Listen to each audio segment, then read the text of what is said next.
Want to welcome everyone to another edition of our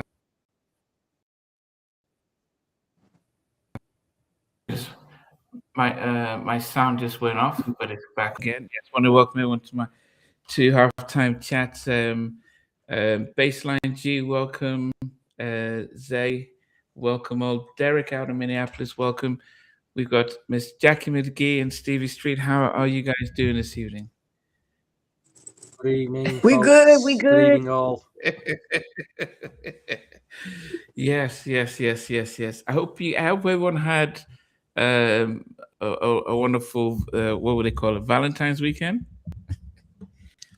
Oh, superb! The Absolutely the superb. sweet weekend.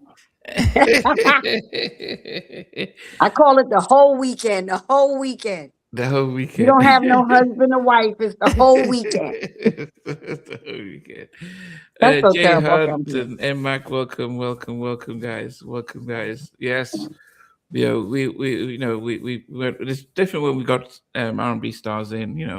We're doing a little bit of the Lauren Hill delay here, but not too bad. Well, today's we're going through the catalog of R&B singer-songwriter Miki Howard, and it was a little tougher for me because goodness, she had so many albums, so many singles, so many songs. So that is definitely not an easy thing. But Jackie, how long have you known Miki? Well, I met Mickey back in the 90s. We crossed paths, but we were never like, I always loved her. I always thought she was dope. And I was a huge fan of hers. We didn't start really like linking and really being, friends until COVID. COVID. Until COVID. Oh. That's when, but I always had like this crazy love for Mickey anyway, because the Levert people always spoke very highly of Mickey. So, and I was always a fan of her music, anyway, from day one when she dropped in the 80s. Like I said, we crossed paths, but we were never like, hangout girls. Hmm. Now I can say that Mickey is definitely one of my sisters. She is my sister. And one of the sweetest, biggest heart. Like, she has such a huge heart. People that I know. You know how you have friends for a long time, Mm. and then they show you who they are. But then you have a friend, people that you meet or you met before, and you finally get together with them and you really see who they are. Mickey is one of those people. She's such a lover of the Most High. And, that gets me right off the bat. Right off the bat. And, her story is bananas. Mm. Her biopic was, oh my gosh. I thought she had one of the best biopics, that was out. To this day, I still think she had one of the best biopics. Mm. A lot of, she went through a lot of stuff, and I'm sure there was a lot of things left out of the biopic, but at the same time, just her surviving the stuff that she did survive, I was like, damn, this is a lot. It's a lot. And especially for how many albums and hit records that Mickey has, to me, she doesn't get the recognition. She doesn't, they should have had, long time ago, they should have gave her a Lifetime Achievement Award. She got hits. She don't have 1, 2 hits. She got hits. And she got albums. And she just, she's a phenomenal woman. She's a great mother. You know, she's a great auntie to Maddie, to my daughter. She's Madison loves her. She Aunt Mickey, you know, that's Aunt Mickey. But like I said, she deserves her flowers, and she is such a genuine, loving person, and can cook. Don't get it twisted. She can cook. She'll cook on her little thing. She used to. She haven't been doing it, but she'll cook and have everybody all up in her pots, and then she'll stop and won't cook no more. So I'm telling the men out there, don't come to my sister no other kind of way. She can cook. She's a good woman. She believes in the Most High first. So she's gonna get me. She's gonna be like, I want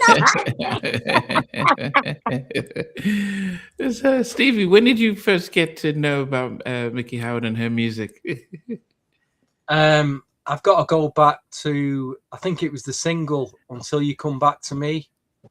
That was 89, because it got a lot of, it did get quite a promotional push in the UK, that single.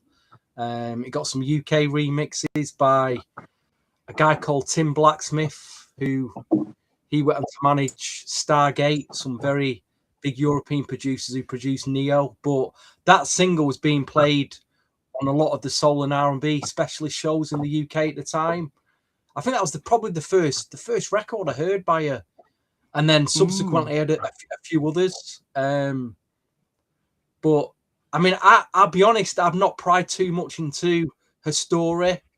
I've not really seen that bioepic Jackie just mentioned.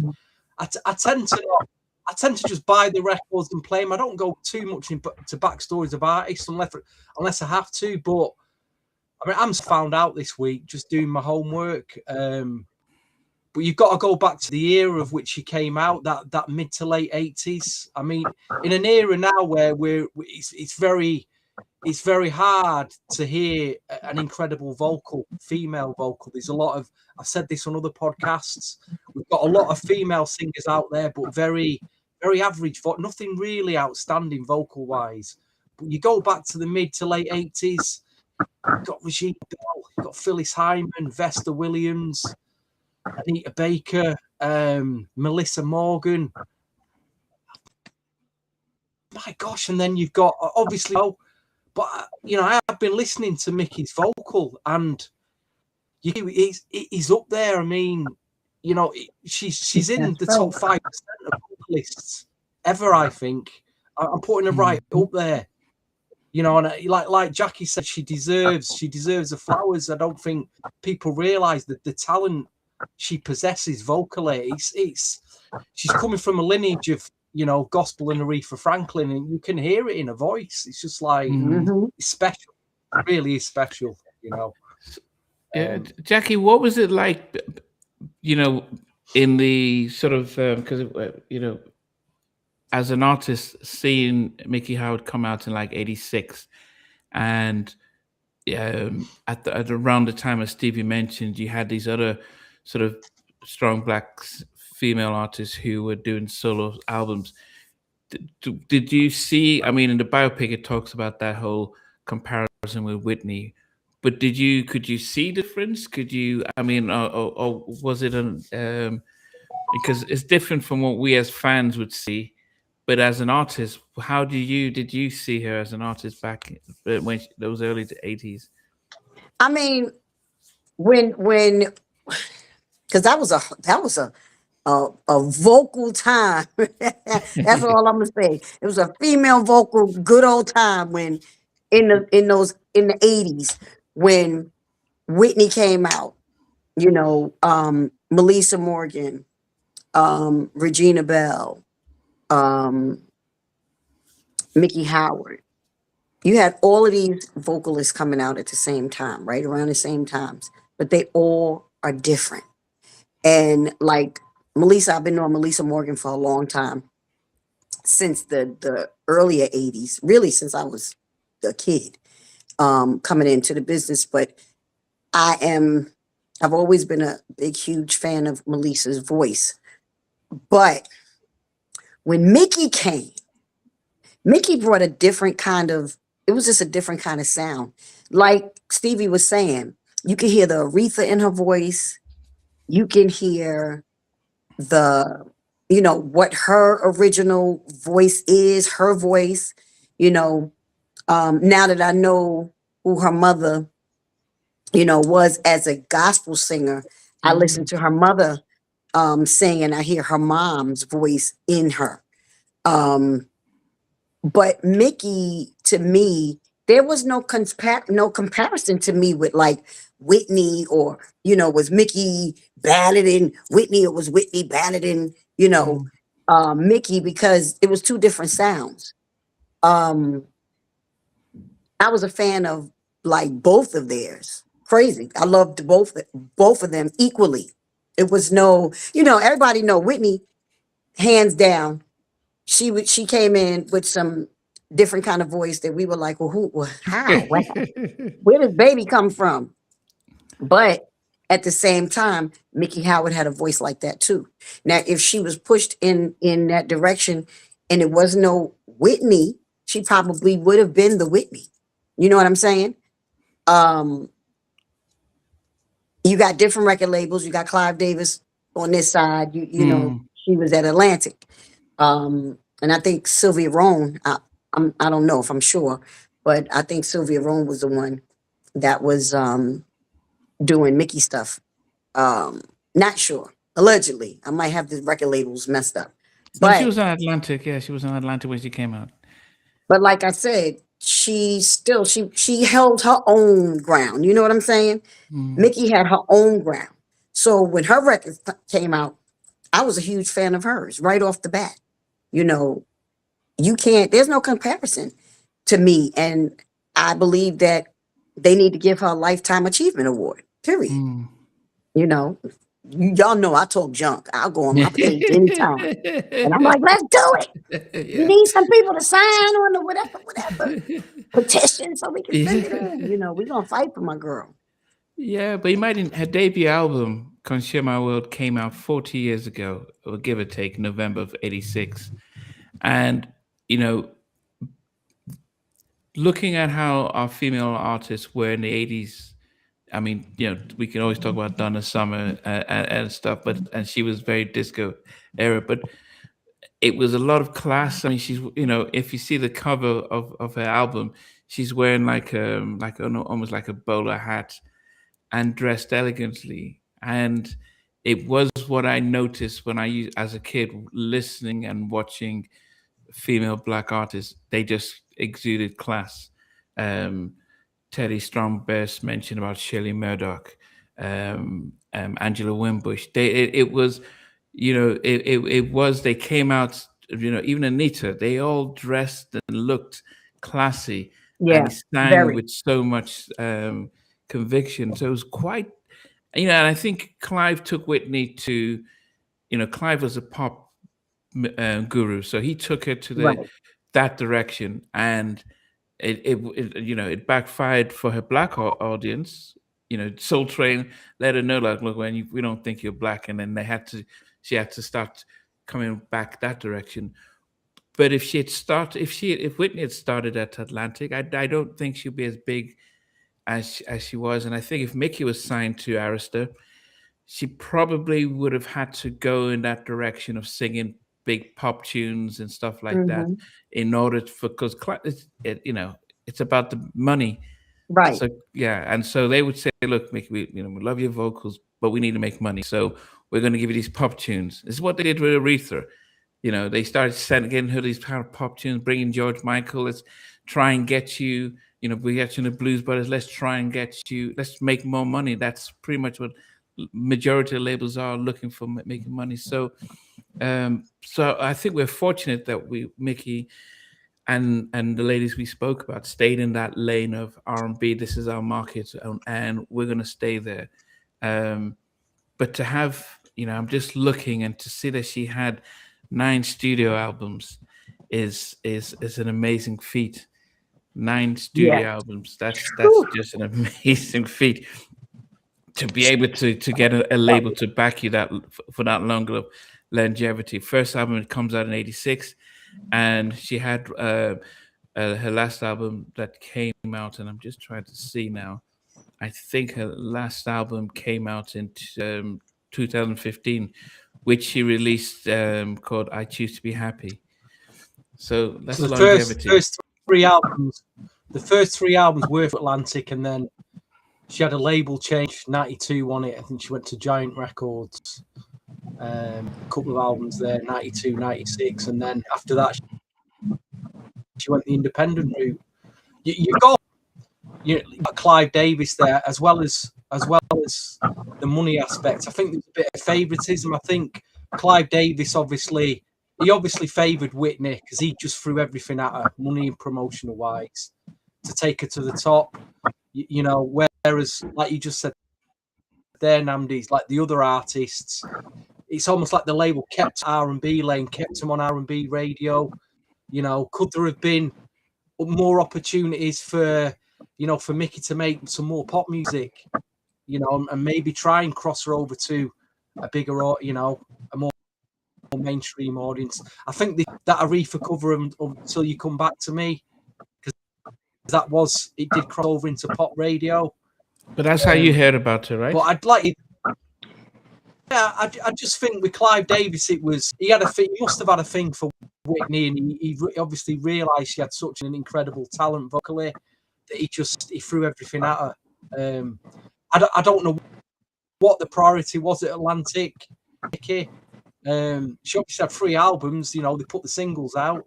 I mean, it's also the era of, you know, women wear. It was the ball gown singing era as well. You know, you're a black female singer with a ball gown ball on. Gown?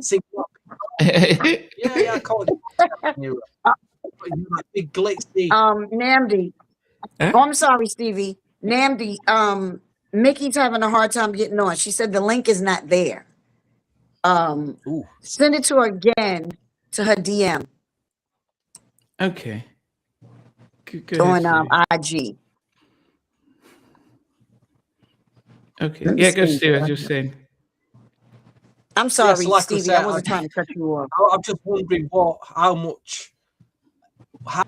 high up the pecking order Atlantic Records was Miki in terms of being pushed beyond R&B radio and black music radio, because it's clear that that's where she seemed to stay, apart from the odd single here and there, you know. Yeah. I mean, I know it was a lot of politics, and I know, you know, when she comes on, she can tell you, if I'm sure she'll tell you it was a lot of politics, but you know, we don't want to go too far off the countdown. Let her say, you know, we'll say what ours is, and then let her say what she want to say. Yeah. Hold on, let me just copy this, because copy link and send it in. Okay. But just finally, Jackie, just before we get, I don't know why this is not working. Let me see now. Yeah, just finally, Jackie, just wondering about that whole thing about black female singers staying in the R&B lane, and then you had the few that went. Could you tell that there were a few that did go pop and trying to sing, like, you know, How Would I Know, and you know, the stuff Whitney was doing? Did you, as an artist back then, think, "Oh, she's selling out"? No, not at all. I mean, when you think about songs that came from like Burt Bacharach and all of those, you know, people that Clive loved to use, they were, of course, pop, you know, classic pop records. They always want to take black girls and make them pop. You know what I mean? If they can. It's like now when you see rap and regular R&B, there's no regular R&B anymore. It's, you know, whoever's coming in is just doing crossover pop stuff right off the bat. And I think that the record labels take us away from who we really are. They want to take us into these other directions because of the money, because they want us to appeal to an audience that's wider. And that's nice, because that's more money. That's more money for them. That broader audience, you know, is cute. But we still want our audience. We still want you know, our people to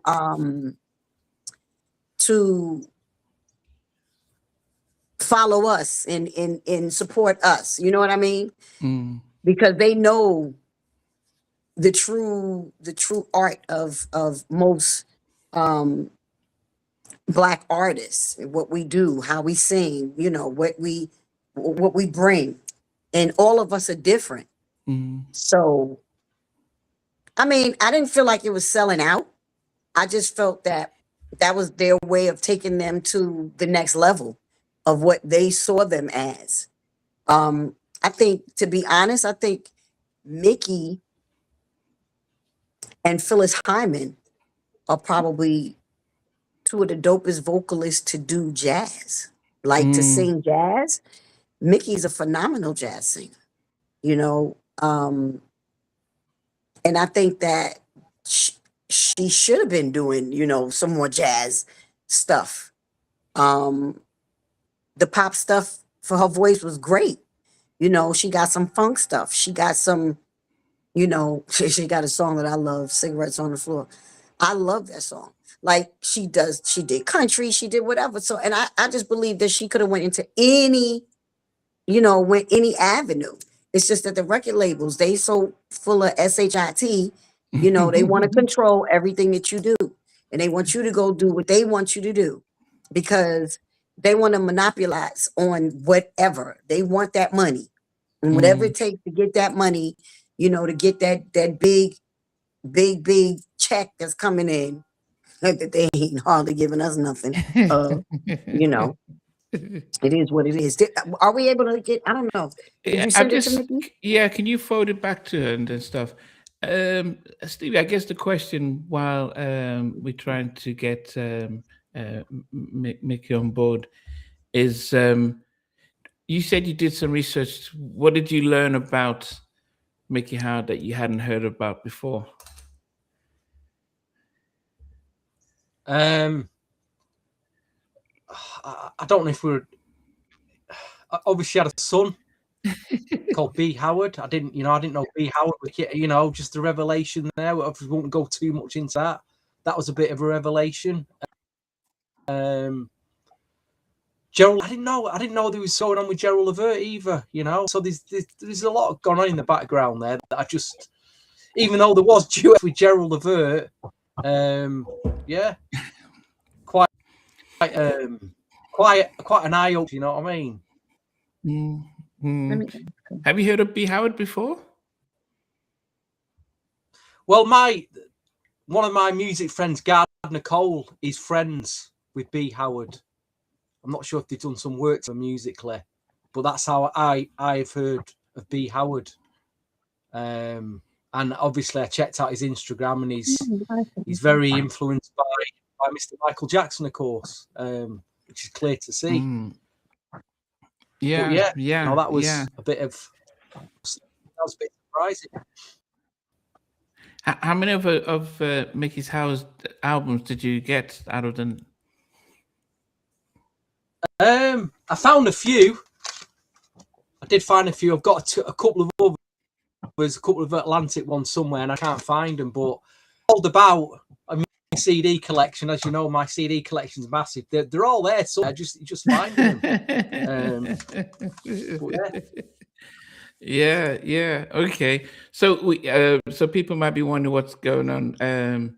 We're waiting for Miki to join in. We're just trying to connect her and stuff. But let Jackie, me see. Okay. Hold on, because I was sending a message through IG, and that's on my other phone, but of course my WhatsApp is on this phone. We got a whole mess going on. Sorry, y'all. Yeah, it's because sometimes these links work and sometimes they don't. It is all Valentine's weekend and I'm still getting through all the Valentine cards that I got sent. I mean, the postman gave me a knock at the door yesterday morning. There was a big sack. I said, "What's that?" He said, it's a sack of mail for you, Steve. And I dragged this sack in, and I opened it, and all these Valentine cards fall out. So I'm still all these secret admirers that I've got. So I'm still getting through all Still that. going through To be quite honest, you know what I mean? Boxes of chocolates. I've had like 10 boxes of chocolate sent to me. So I'll be eating the old. I think Jackie's frozen us there. I think. Yeah, because So guys, if you're just coming in, you know, we're doing our countdown of Miki Howard, and she's actually going to join us live. So we're trying to just sort that out. I did send her the link, but then I was sending other posts, and I think it was messed up. So Jackie is giving her a call and sending her the link to join us live as we go through her catalog. But just in the interim, on Today I'll Come Back, Stevie, over out here in Europe, we haven't yet got the release of Teddy Riley's Remember the Times. It seems as if it's really a North America release at the moment, and I think it comes out in Europe, I think March 12th. What, they actually printing it up? It's like a European pressing of the book? There'll be a European version of the book, and I'm sure he'll come over and start to do some real press release around there. So, but in the interim, yeah, while we're waiting for Miki to come on board, we've heard some, things about the book. We've heard some interviews. He's done a lot of interviews. Yes, this is live, Mr. Publisher, Mr. Music Publisher. What did you make? What have you made of? What have you made of? Jackie's come up, but she'll come back on with Miki. What have you made? What did you make of what you heard and seen about the book? I've managed to read one chapter. I've not got the book, but I managed, to read the bit about Guy in Uptown. And obviously, we don't want to spoil it for people, do we? Really? But if you go back to the interview Timmy Gatlin did with yourself and what Timmy said about Guy, I was stunned to read that Teddy, word for word, seems to agree with what Timmy said after all these years. I was like, just taken aback. He seems to completely agree with your interview you did with Timmy Gatlin. Teddy, if you're watching. Yeah, I was, very surprised by that. Yeah, because Timmy went into the record store he worked in, the fact that Aaron worked with him, the fact that they came to the studio, the fact that, he says, Teddy, I've got a guy who's... So he kind of, he kind of went at that direction, as opposed to in the past when he's done interviews, he has said, we know, with Gene and I filmed the group and Timmy joined in later and stuff. So it was good, the fact that he was able to almost remember Timmy and recognize Timmy for what he did. And I know, we got Jackie back. Any luck? I was trying to call her. She wasn't answering. Oh, okay. But I sent her the link. Okay. Again through text. So she's probably fighting with it. Okay, that's fine. Trying to get on. Sorry, y'all. I don't know. Your camera's off. Yeah, your camera seems to be off. No, it's not saying that my camera's off. Oh, there's no picture. We can hear you, but we can. Yep. Okay. There we go. Yeah, there you are. You're back here now. Okay. Well, I guess just. We could. I've read the book. Well, okay. So there's a number of people. Hopefully, she's gonna be able to get on. Yeah, I feel bad because we having a whole mess going on. That's fine. It's fine. At least you tried. Don't worry. We can start off. Who do we have here? Hey! It is Miki herself. Did we get my fly girl in here? I made it. You know what? I made it. we know that Heck made it. Down the highway, we pulled over because I was just like, I'll get on, and then it went anyway. Hey, y'all. Wait, we see that Heck got on here though. I'm gonna tell you that now. We see you, girl. Oh goodness! Well, happy Sunday to you. Definitely a hot day for me. What's going on? Thank you guys so much. Really, thank you so much. Oh goodness, no, no. It's definitely a pleasure and honor. Um, yeah, and I got to interview Mickey a year and a half ago, and we all had our mutual friend Jay, who sadly passed Jay away. Ross. Jay, yes, we all That knew was him well. tragic. I can't believe it. Yeah. Yes, yeah. So yeah, so I mean, we do remember him, and anytime yeah, even he connected me with Jackie as well. So I definitely appreciate it. Um, but Valentine's weekend, Stevie, Jack, and I were debating like, okay, what can we do for Valentine's Day? And then it was like Mickey Howard. Almost every song was about love. We Yeah, said that's why I can't make any more songs. almost all her catalog was about love. So let's do her catalog, and let us be able to celebrate your music as well. Um, your debut album came out almost 40 years ago, back in '86. Come shit. What do you remember of that? I enjoyed it. It was a wonderful time for me. Yeah, I was a mother of some small children, and I always wanted to do a record. It was really, really a great time. I loved working with the people I worked with. Lamel Humes, Sylvia Rohn. It was. She let me do the whole album with one producer. Um, it was great. I loved it. Yeah. I mean, Oh, you did. go ahead, No, Jackie. go ahead, Nambi. I was No, going to say, no. I didn't know you did the whole album with one producer. That was dope. Yeah. That was dope.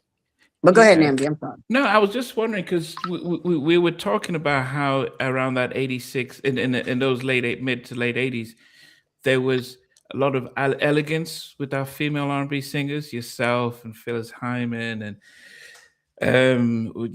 the Regina Bell. We can go on. I mean, and compared to what we see now, but it was a time where was there pressure when you come out with a solo album to go double platinum, or were the labels just looking to develop talent and say you'll just put out the music and it will find its audience? I don't know. I had been making records since I was 16 years old. By this time, I was 25. We had you have a hit and a miss. We hope to touch people's hearts and souls, but mostly we would hope to get a budget for promotion, and we never thought about crossing over because we just didn't. Most of the artists did not cross over, not coming from R&B or black music. We wanted to make music like I wanted to be like Aretha Franklin and people like that, to make music for my culture. And I come from church. It was never a thought to be naked. It was never a thought. I came from, the Lord said, and every Sunday we couldn't even, iron our clothes on Sunday. It was a very That's strict right. That's right. household. So it was never even a thought to be naked. I want to be naked now.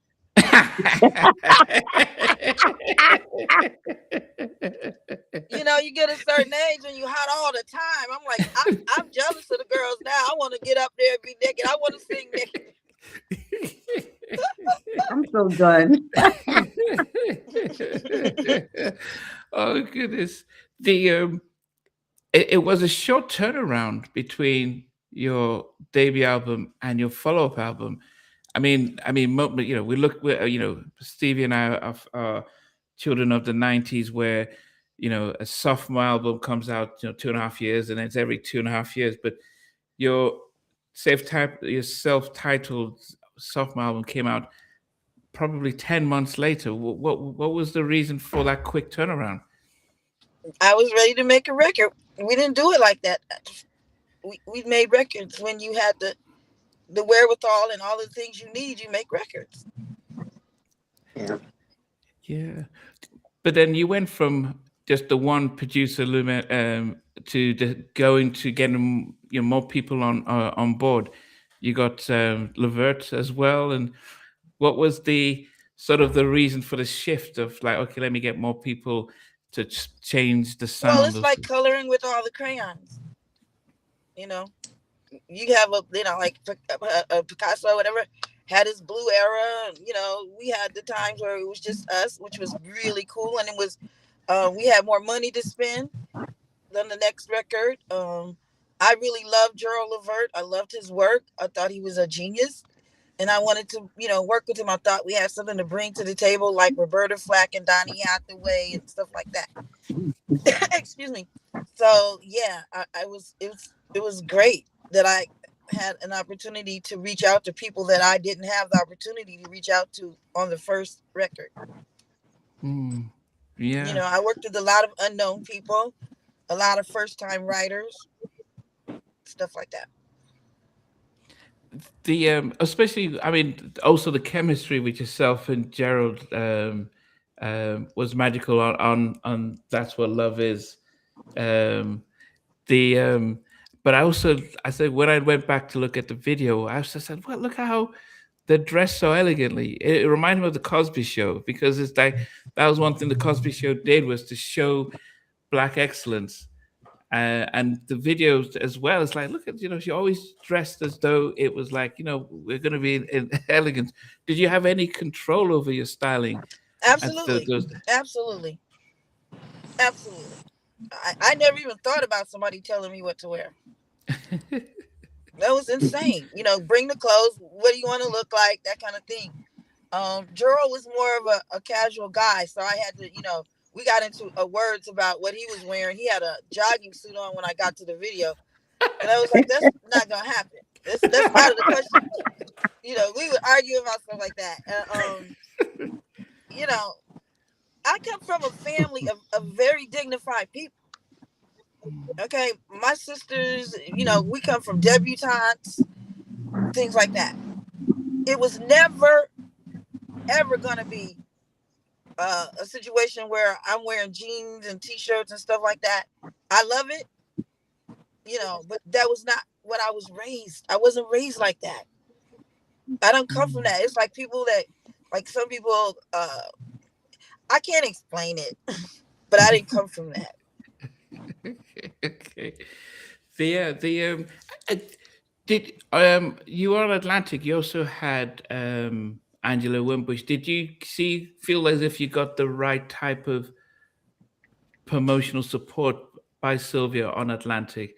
It wasn't. We got all that was available to Black artists. Wow. That's a good, honest answer too. Wow. And I was glad to get it. And I'm still glad that I had it. You know, we all wanted to cross over like Whitney Houston. Everybody can say whatever they want to say. You know what I'm saying? But everybody wanted to cross over like Whitney Houston or Diana Ross. That's 2 out of thousands. Right. Wow. But did it mean, because we were debating, we actually thought that it meant, because, you know, the reaction she got at Soul Train, because people thought she had sold out and singing pop. Did you have the choice to say, well, let me do more sort of popular type of music instead of the R&B? And because that would have... I didn't even want to sing R&B. I was a jazz singer. I was just young. Come on. I was just young. And it was like, I had 2 kids and I needed to do what I needed to do. And I enjoyed the music. You know, I never sang anything I didn't want to sing. You know, and sometimes we recorded songs that didn't make the record because they weren't up to par. My issue was I wanted to have quality music. That's where I came from. That's all I knew. Yeah. Oh, I mean, Jackie, what were you saying? No, I was saying, you know, what she said is definitely on point, you know.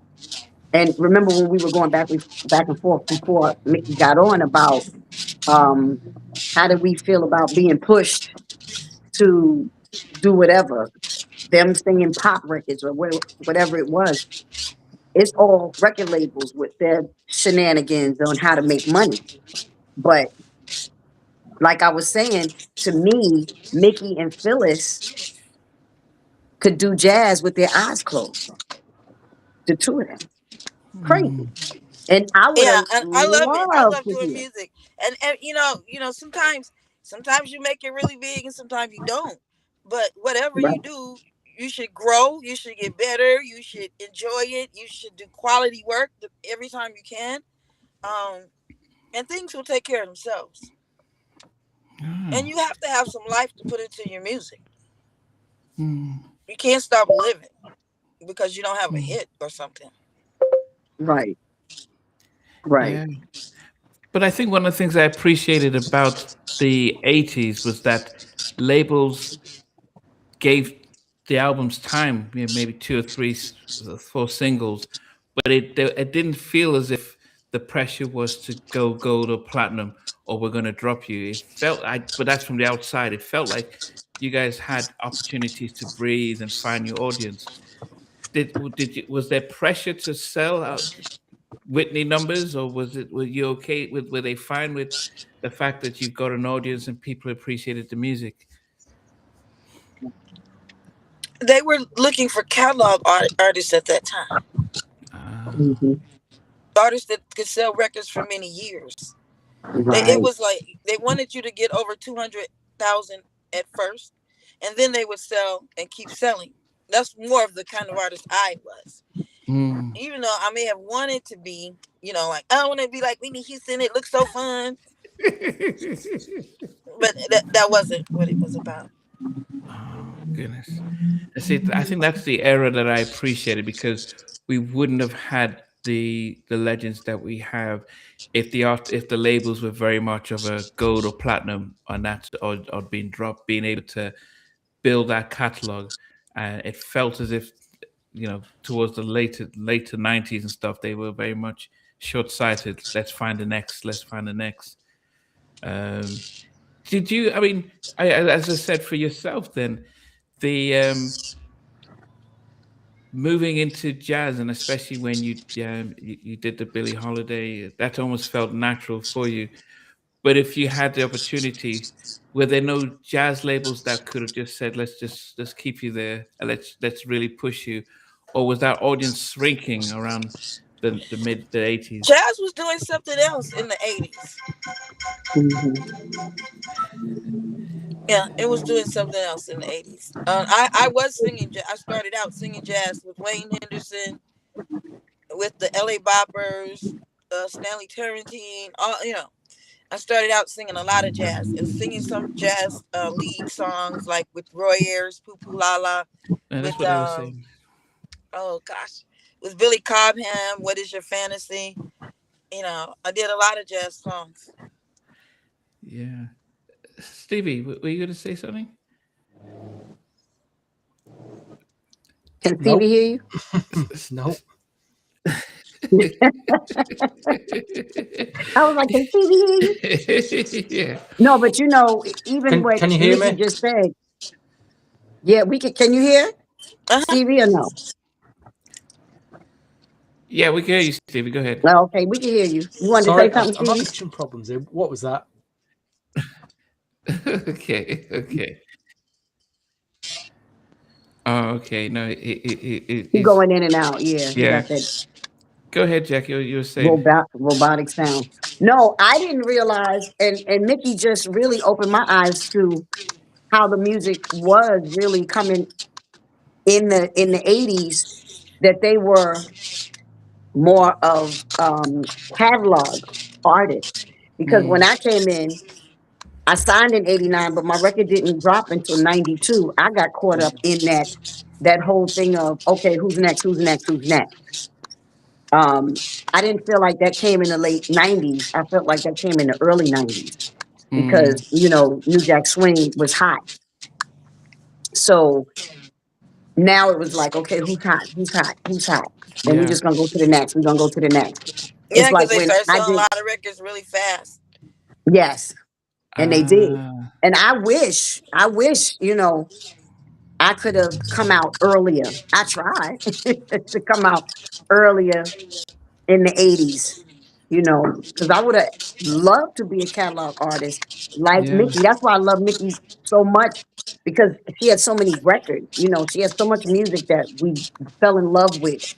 Her voice, who she was. And like you said, she was classy. Always classy, always fly. And Like she said, she came out of that church thing where you can't be wearing any kind of clothes. You know, No, she I used came to out get of sent church. back in the house, going to Huh? the rehearsals with the fellas. They would say I look like I was going to church because I always wore my skirt beneath my knees.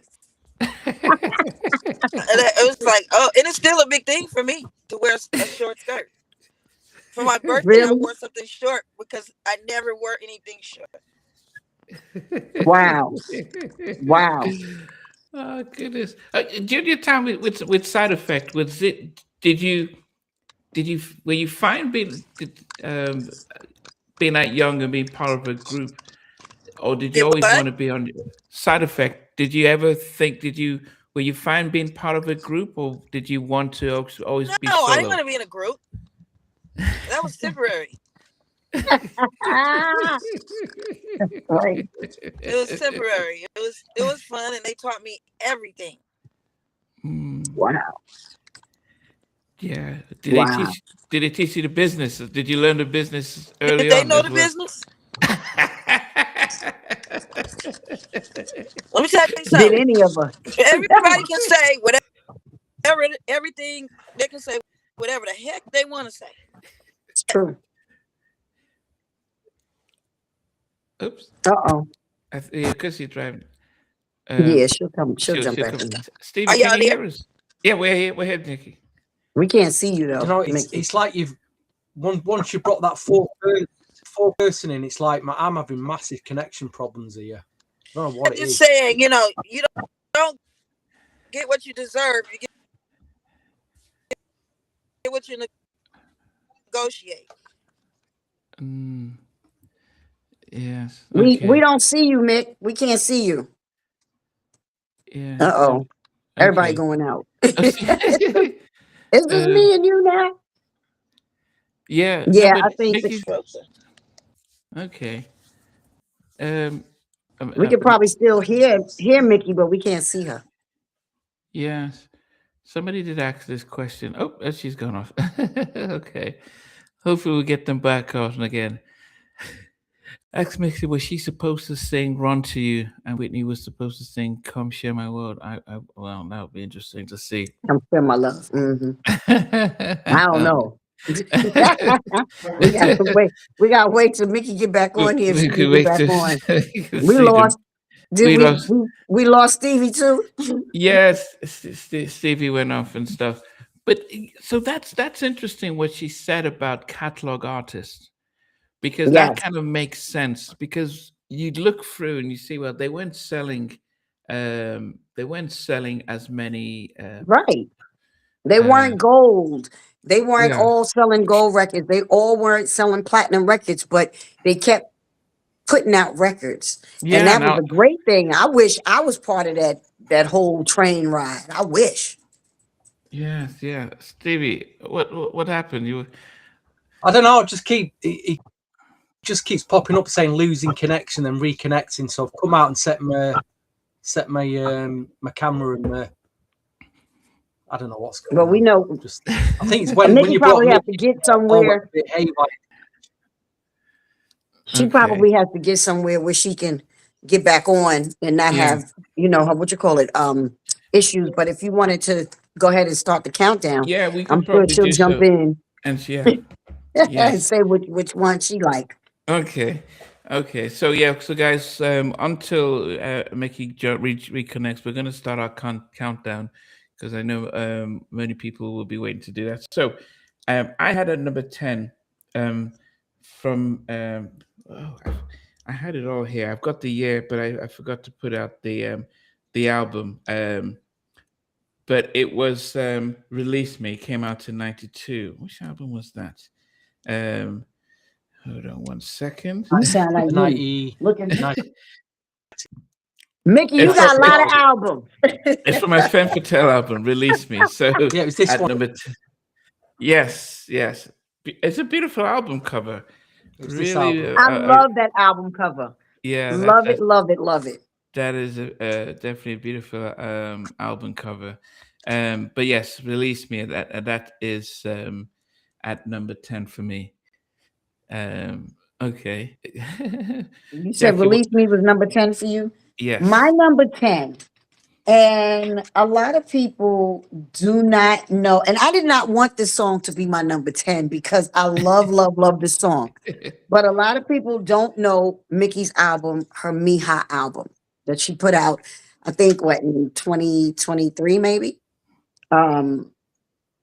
And she had this beautiful art with the cover. And when I listened to the record, first of all, you know, her vocals on there, I love. But she has some jazz stuff that I love, love, love. But this one song, it just hit me in the head. And it's called Number One Fan. Again, y'all, it's on her Mija album. With the funky, she got a funky cover. It's art. It's artwork that somebody did the artwork for her. That does really, really great art. This song, Number One Fan, I love, love, love, love that song. Okay. So that's my number 10. It would be higher if I thought that more people would know it. You know her Mija album. But that's my number 10. Okay, Stevie, what's number 10 for you? I need to dig the album out. I don't think I recall the album, I'll be honest. But isn't that a beautiful thing that these artists, you know, when you have catalog artists, like Miki was saying, that you can go through their albums. You don't have like me, I got one damn album. You're gonna go on that one album. The features too. You know, besides the Family Fan. You know, my second album never came out. So you don't have, you know, I love that she got albums. That's so dope to me. Oh, probably more. Yeah. I mean, because that's, Tammy Lucas talks about always wanting to release that one album.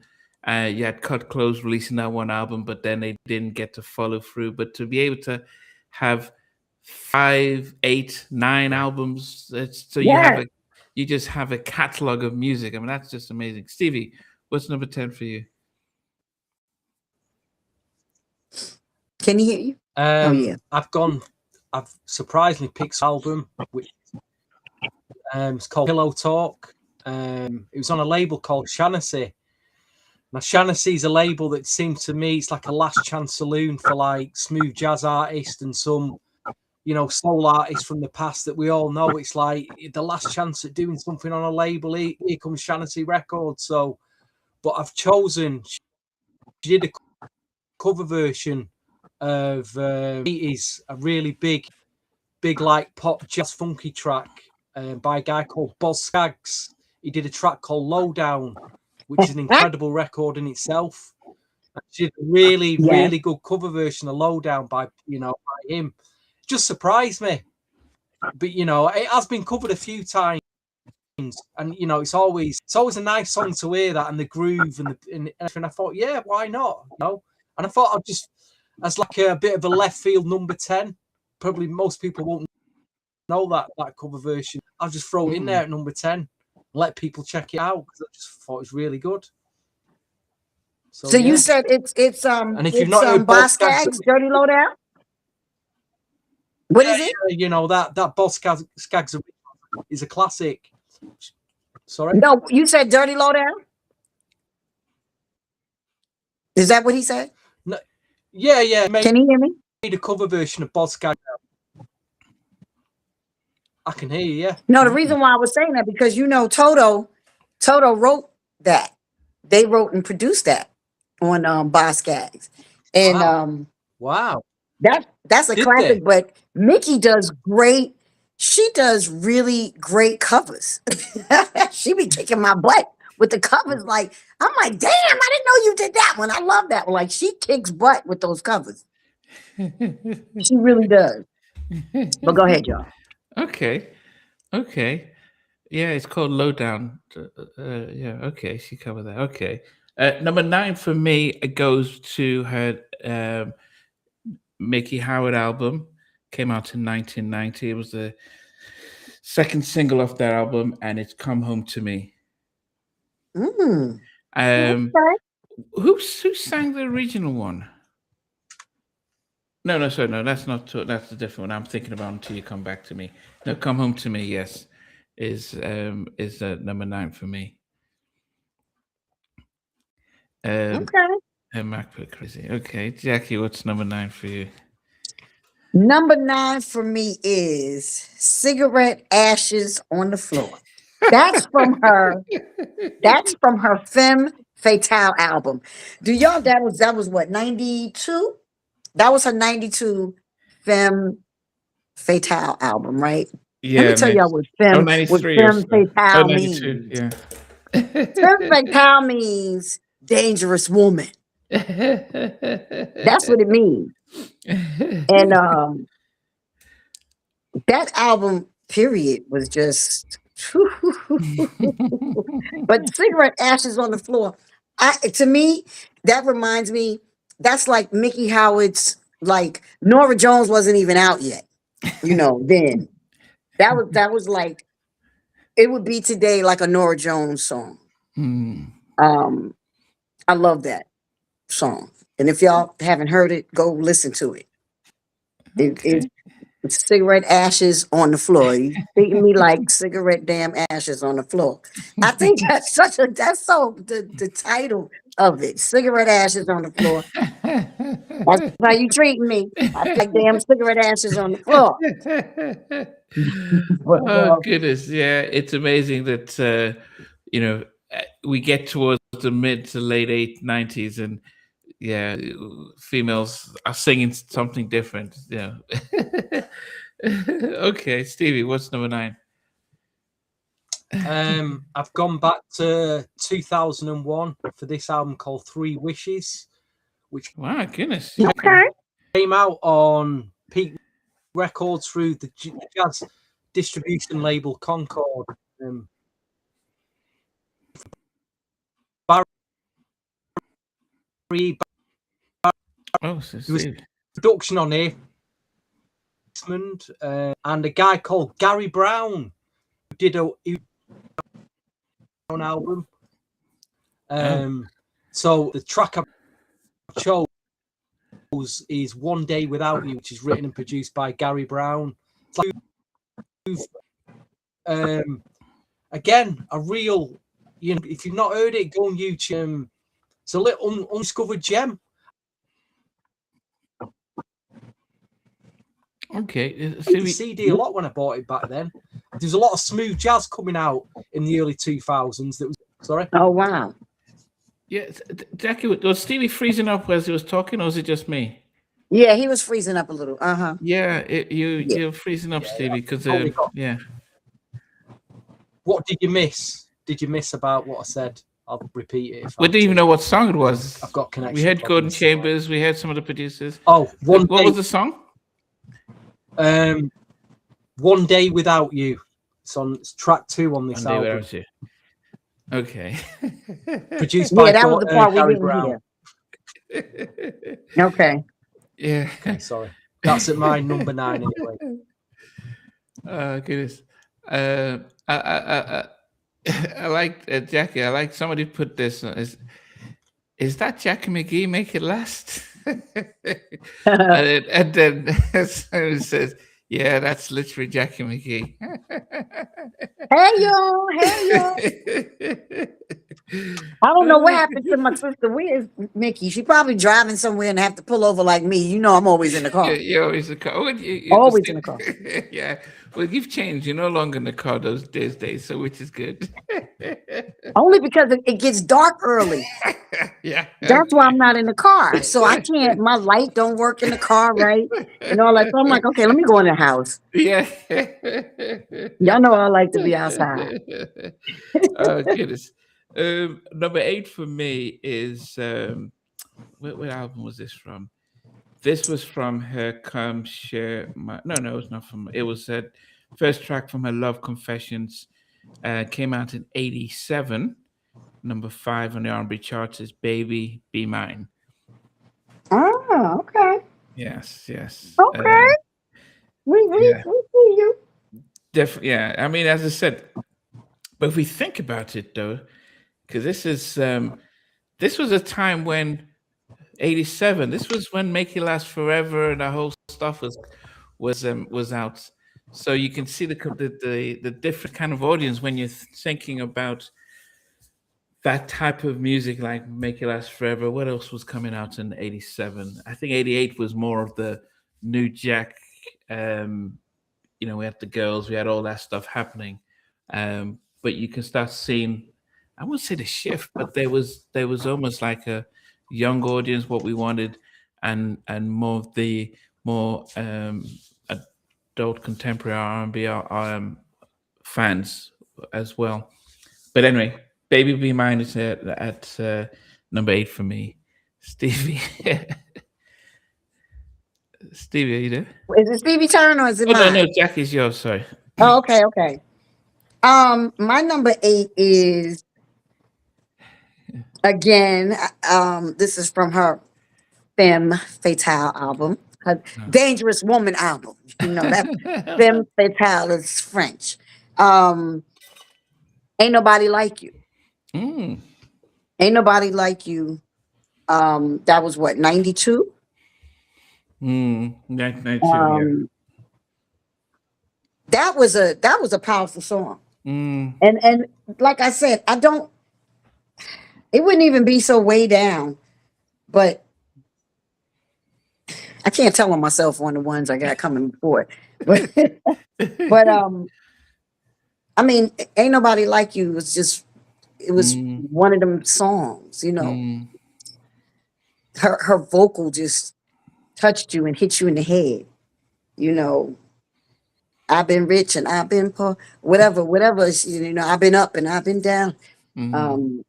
Just the vocals, the lyrics, how she sang it. Phenomenal. And I'm not just saying that because that's my girl. Phenomenal vocal. She wasn't my girl when these records came out. Yeah. You know what I mean? Do you think, because one of the things we always talk about with Mary J. Blige was that it felt like she was singing from a place of pain all the time. Because we've watched Miki Howard's biopic, can we now see how she was able to be relatable with her songs and where she was singing from? Yeah, but you know what?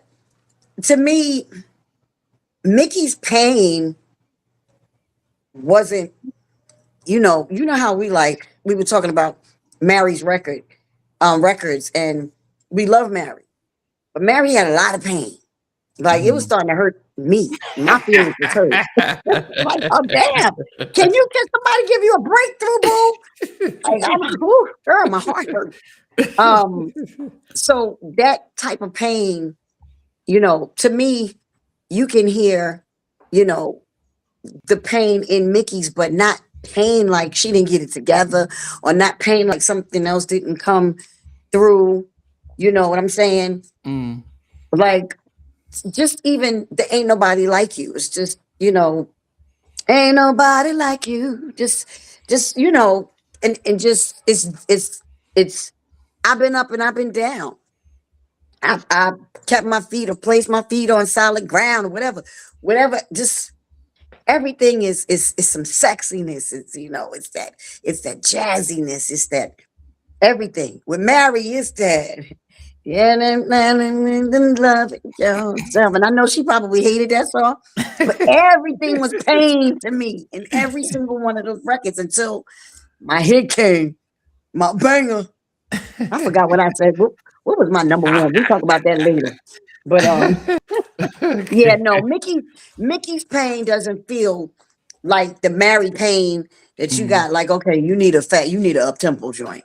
With Mickey's pain, like I said, it was more of she got so many genres of music that she does with her voice and where she goes, and her range is ridiculous, and her jazz, her jazziness in her voice, and then you hear her again and she sounds like Aretha. I'm just saying. I'm just saying. I get in trouble if I keep talking. Yeah. I'm about to say something. I might say it later, but go ahead. Stevie, go ahead. What's number 8 for you? from a 1987 album. I chose the same track as what you did, Namdi, Baby Be Mine. Kind of reminds me of something that Regina Bella do, actually, that track. It's got that kind of that late 80s soul vibe, brilliant chorus. You know, there's a bit of a build up in that track, but what you get is a brilliant chorus and an incredible vocal. It's a really good song. You know, I was watching the tube as well. There's a nice little video of it. Yeah, not for me. Might be higher for some of you out there though. But it's made my top 10 anyway. Okay. Number 7 for me is from her. Okay, yeah, it is from Jackie. Also had it from her Femme Fatale, "Ain't Nobody Like You," which was number one R&B track, and definitely a banger. But yes, and even the video too, as well, and more up tempo. And it was just interesting to see how she because imagine she said her debut album she was 25, and by that time most of the labels were looking for artists that were probably much younger as they got into the 90s.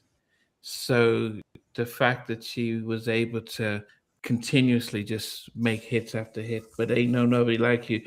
And as I said, still kept with her fashion, still kept with her classiness in how she dressed and everything. And especially in 92. So if you think about 92, we were getting TLC, SWV, they were all coming out at 92, and yet she was still able to stay within her class as well. Yes. So Jackie's number 8 was my number 7. What's number 7 for you, Jackie?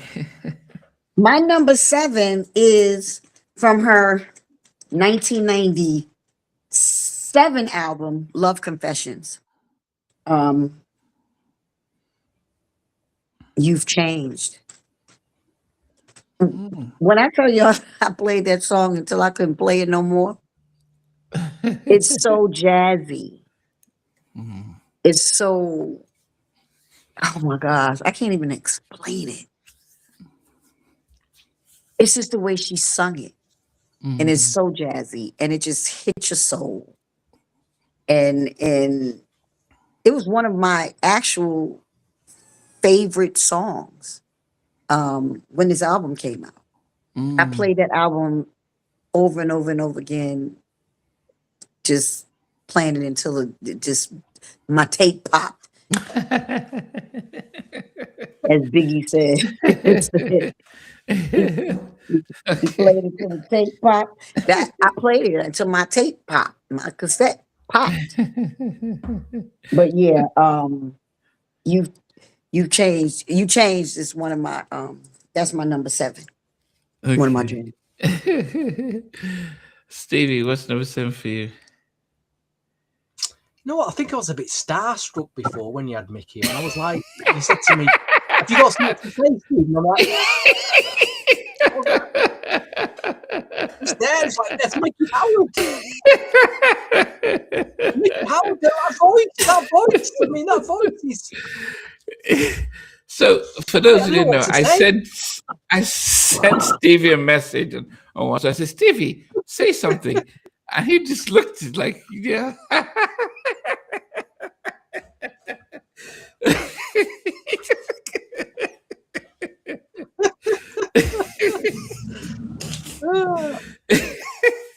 Something is wrong with you I'm trying to think of the other couple of occasions when I've been a bit starstruck, and me and VJ went to this hotel once in London where Jodeci turned up, and VJ got hold of Devontae Swing, and VJ was looking at me, and Devontae Swing stood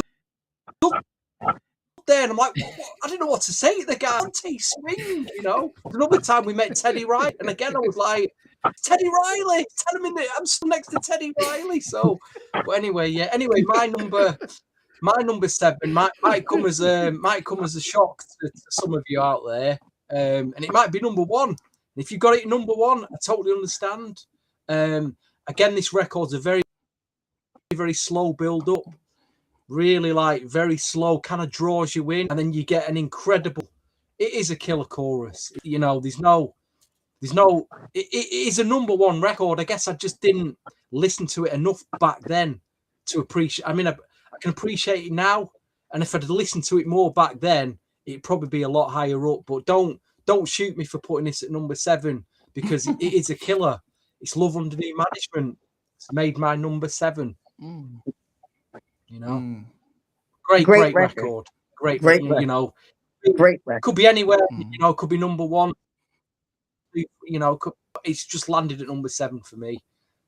Don't you know what I mean? Don't shoot me for that. No, I mean when you've got a massive catalog like this, makes sense. Jackie, did you sing backgrounds for N-Touch? That's what Ben's is asking. For N-Touch? Yeah. I did something on with Free and Eric. I can't remember. I did something with Free and Eric. Yeah. Okay.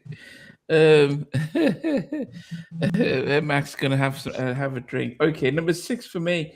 It was an interesting song that she you sang on All Night. That she did, and actually All Night. What's that? Oh, he was saying what I sang. Jackie sang on All Night. Oh yeah, Bensley said. I couldn't remember. Thank you, Steve. I couldn't remember. It must, you know, I think Tammy Lucas said it that people would just make music. You just walk in, like, can you sing here? And it didn't feel as if people were like, okay, where's my publishing? Where's all that stuff? It felt as if she would make it, gave me that sense that it was just, yeah, let's create music. And it probably later on that everyone started to say, okay, where's my splits? And yeah, unfortunately. Okay, number 6 for me, a song that didn't, at first I'm like, how come I know this song?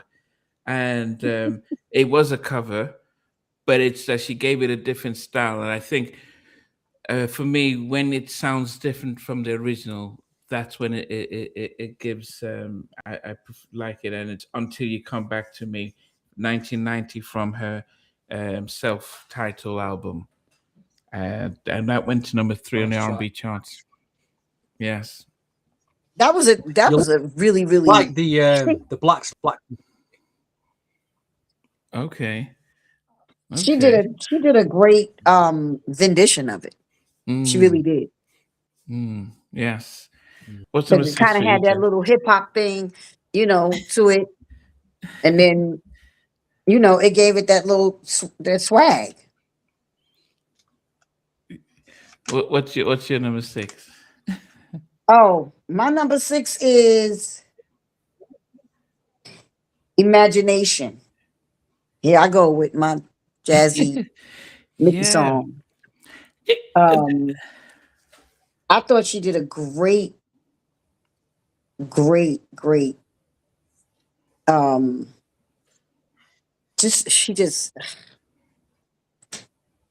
I just love the way she sung that song. Period. She did a great. She just did a great. I love it. What was the difference between Miki's jazz and someone like Anita Baker? To me, it's different because Anita gave you jazzy poppy all the time. Everything is here, and we're moving, and we're with her right here. But Miki, to me, gave you some of that old Ella jazz too. You know, that stank on it. You know, like you know, Ike told Tina, go put that stink on it, Ann. You know, go put that stink on it, Ann. She was putting that stink on it. And not to say that Anita wasn't, but when you hear a Miki Howard sing something like Love Under New Management or Baby Be Mine or, you know, Come Share My Love or whatever, and then she goes to Imagination. You know, she always knew how to say, I'm telling you, it just felt like it was old, you know, Ella, old, you know, that good old Billy Jack, you know, that Billie Holiday, Ella Fitzgerald. I just got that feel from her. When I listen to Anita Baker, I don't get that. I get Anita's jazz. That's what I get. You know what I mean? I never got Ella and Billy vibes. I just got, that's Anita Baker singing jazz. You know, because I think when you think of it, so the Anita Baker's version is, yeah, if anything can be pop jazz, which it's a lot more accessible. Someone like myself, you know, if someone says I'm going to play some Duke Ellington or some hardcore kind of jazz, that would be something that I probably couldn't relate to, but I could relate to something like what Anita is, because it was more relatable, poppy R&B jazz.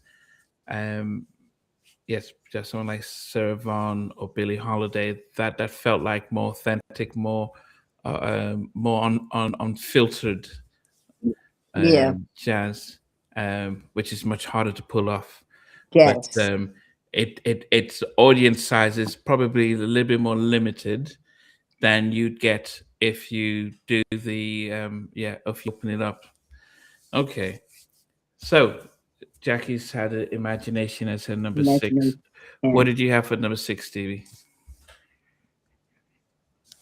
Just a little comment on Anita Baker. You just got to remember that in 1986, she did have one record that crossed a lot of genres. It's every artist just has that one record that doesn't matter what genre of music you're into, you just sing to it, and you know that Sweet Love in 1980, that kind of defined that year. It was a massive record, you know, that crossed over into rock and pop. It's been on numerous compilations, numerous, you know, pops. It's, you know, it's one of those records that remembered forever. And luckily, you know, Anita Baker had that. She just had that one record. You know, that's all it takes for some artists. But anyway, my number, what were we on, number 6? Number 6, yeah.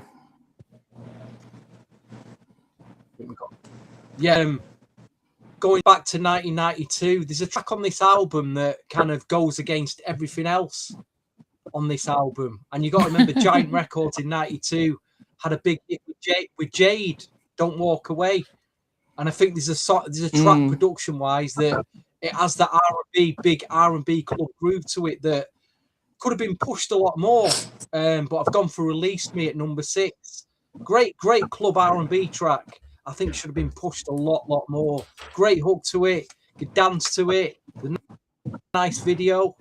But obviously, they were pushed. I mean, like they spent the money on that Jade track to get a Jade track out there. Maybe it was, I don't know. But I do like Release Me a lot. It should have been a lot bigger. Yeah. I had it at number 10. Okay. Number 5. You know, Jackie, one of the things I keep talking about, one of the things I missed about the songs of the late 80s, 90s was backing vocals and how they made the album almost like I'm singing, the records. So I'm, you know, almost like, you had your background vocalist singing and you didn't have to sing your own background vocals because then they're almost echoing what you're saying. And I think that's one of the things I loved about Love Under New Management. It's almost like she's saying it and she needed people to almost like, here, I need my witness. Almost like Kurt Franklin, can I have a witness? Right, can I have a witness? Yeah. That's right. And that was one of the things that really gets me with these kind of songs is when they have the strong backing vocals and let them sing it. I mean, and I don't know if Mickey's the one who sang on backing vocals on that track, but when she performs it live, you're seeing backing singers, and it makes that song really powerful and stuff. Yes, and I'm trying to see what number it was on. Did it? It got to number 2 in the R&B charts. Love's Under New Management off of her Miki Howard album. Yeah, so that is number 2 for me. Yes, sorry, number 2 for me. That is number 5 for me. I was like, how you get the number 2? Yeah, no, it's because it landed at number 2. So yeah. Go I was ahead. like, wait, you got this quick. We're number 5. We're number 5, yeah. Number 5 for me is from her 1987 album, Love Confessions, Baby Be Mine. Okay. I love that song. I think it's beautiful. And of course, it was a hit. You know, it was a hit. We heard it all over the airways like crazy. But I thought Baby Be Mine was a great record, period. Hands down, great record. That's it. Go ahead. And I think of it, and you know, one of my favorite Michael songs is "Baby Be Mine." So when it's uncommon not is when I hear another song with the same title, I automatically just go to that. Yeah. Anyway, go ahead, Stevie. Number 5 from a 1989 album, and there's a bit of New Jack Swing on that album, and this was another one of the big singles. Ain't Nothing in the World, very very New Jack sounding, and you know that for me, being a New Jack Swing fan, had to go in my top 5. So yeah, I really like that. At number 5, Ain't Nothing in the World. Yeah, that big catchy New Jack Swing track. Yeah. Okay. And that was the number 1 song on the R&B on the R&B charts. Let me see who did she get to do that stuff. It didn't say. Let me see. Track list. Produced by John Nettlesby. I don't know who that is. John Nettlesby. I don't know who that is. Okay. He worked with Keith Washington. He worked with Keith Washington on his first album. Okay. Yeah, for me, that was number 4 for me. For that same reason, I just loved the swing on it and stuff. So that was number 4 for me. Ain't Nothing in the World. Wow, you picked that one now. I'd make you at number came out in 89. And 89, this is what did we have in 89? Because we've had 88 was the Guy, New Edition, Any Heartbreak, and the Troop Deeper came out, I think 89. No, that came out 88. What came out in 89? What songs came out? Wait, when did Tony come out? I think they were what, 80? 88 and 92. Didn't they come out 80? 88, 89, 90, something like that? Because we were on the road together, and I remember they Troop were 88 and 89 back to back. Yeah, so the Revival came out 1990. Who came out 88? Then Sons of Soul came out 93. Now remember Troop and Chucky Booker and all of them and Levert, that's all Atlantic. That was Sylvia putting out, Miki Howard, Levert, Troop, Chucky Booker. She was putting out some joints. She was pushing. 89, his debut album, Chucky, came out in 89. So okay. All right. Okay, yeah. So Ain't Nothing in the World was number 4 for me. Jackie, what's number 4 for you? My number 4 was from her 1989 album, Miki Howard, Love Under New Management. Okay. That's my number 4. I had that number 5. Okay. That's my number 4. Anything to say about the song? I love that song. See, like I said, the lyrics, love the lyrics. love the song. Remember, we were talking about the pain that from the songs with Mary, right? The pain, and it's like, okay, we done had enough pain. You got here, you come, you know, with a Miki Howard, with her having in '89 a song called "Love Under New Management." Instead of crying about, you know, all the crazy stuff, here it is right in your face. Experience is a good teacher. You know, I'm in love under new management. We ain't got to be hurt all the time. We ain't got to be broken all the time. And that's what, remember, I was telling you, that's what, you know, it seems like we thrive on those songs that are broken. Oh gosh, I'm just so broken. I want everybody to be miserable with me. No, we want some joints that we feel happy too. Like, you know, if I could have said I'm in love under new management, I don't know how many times, I would have said it from the rooftops, even though I wasn't in love with nobody. You know, once in a while, you know. Yeah. But yeah. Yeah. No, I do think that I mean, just think about the song "I'm in Love Under New Management," and every shop you go to is like, man, under new management. So it's like almost like, you know, the same shop, but it's somebody else is running it. And so it's a really interesting play of words with that type of song, with the way it's set up. So yes, definitely a big song. Okay. Stevie, what's next for you? There was a bunch of tracks she did with Gerald Levert, which Gerald's on, and I've been kind of moving these tracks hard because it's a very hard one about because they're all incredible. But I'm going to start with "That's the Way Love Is" from again 1987 with Gerald Levert.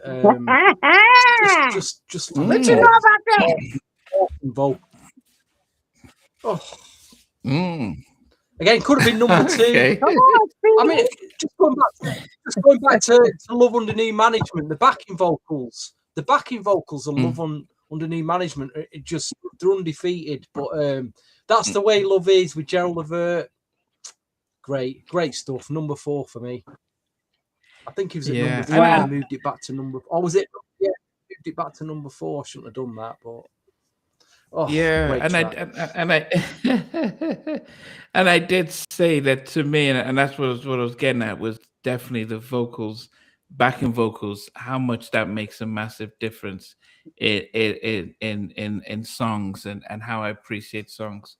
Okay, number 3, from '86, a song that actually, when I've always thought about Miki Howard, this was always the song that always comes to mind, and it's "Come Share My Love." This is, yeah, that song, even though it's from her debut album, is always a song that that always seems to me synonymous with Miki Howard, and let me even see where it got to on the charts. It got to number 5, and it was her first single.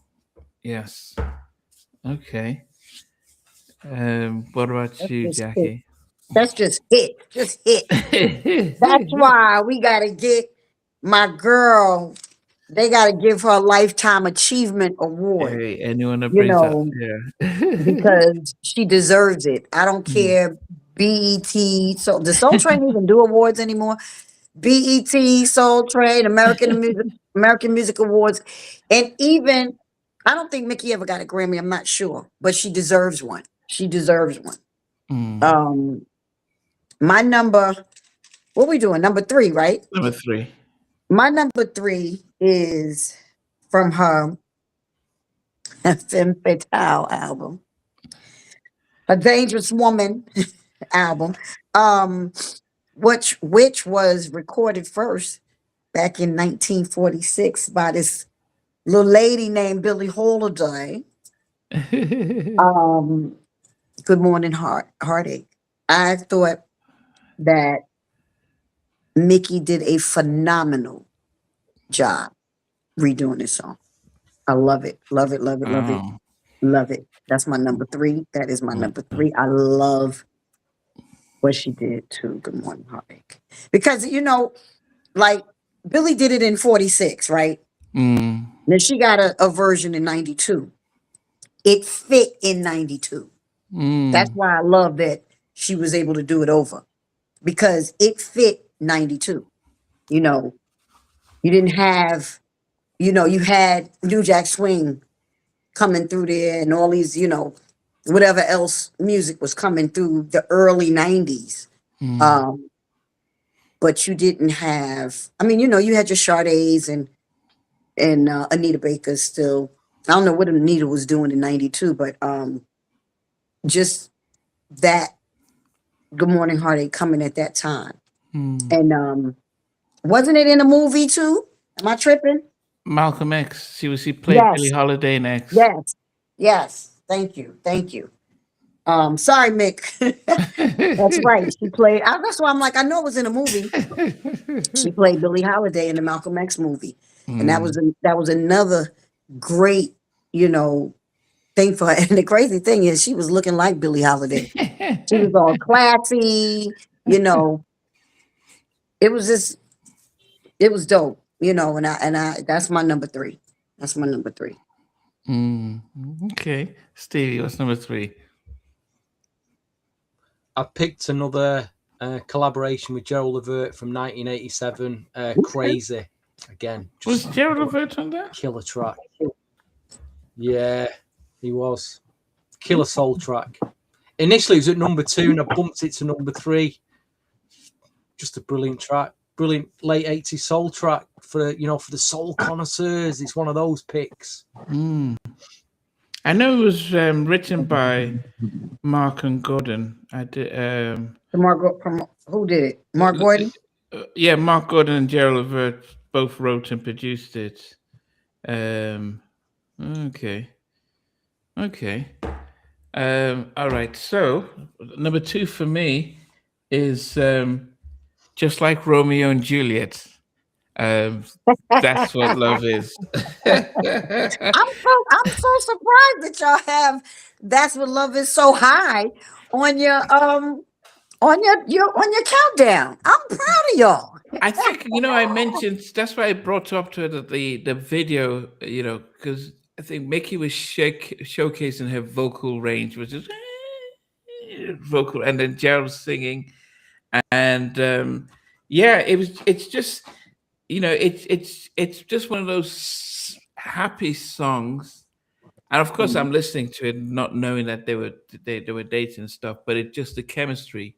And the funny thing is, Gerald Levert was probably, I don't know, 30, but he looked like he looked the same. Like a whole grown man had been here for a long time. Yeah.